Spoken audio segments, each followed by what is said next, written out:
By the turn of the 20th century, New Orleans had long been a veritable cultural melting pot. Out of that unique culture would be born a new form of African American music, a blend of African, Latin, and European forms and styles. This music would be called jazz.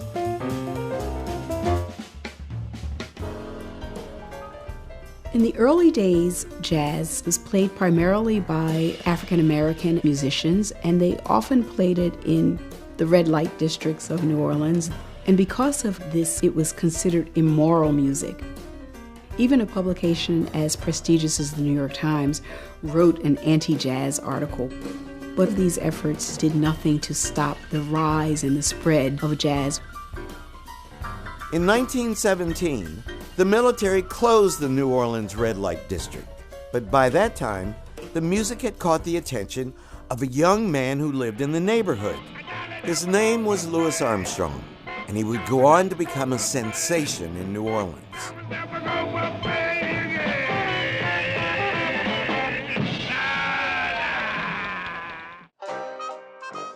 Jazz was one of the most innovative and original forms of African American cultural expression.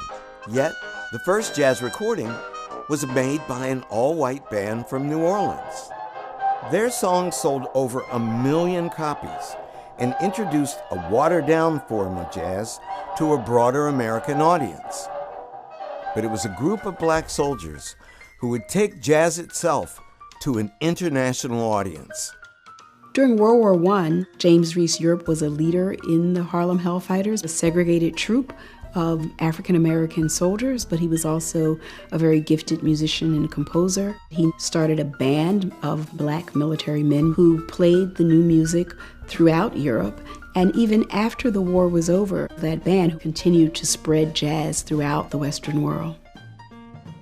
With the talents of pioneers such as Buddy Bolden and Jelly Roll Morton, Bessie Smith and Mamie Smith, as well as Armstrong and Ellington, the music became so popular that the Roaring Twenties came to be known as the Jazz Age. From its humble and controversial origins, jazz had become the first original, sophisticated instrumental music in American history. Jazz is America's genuine classical music.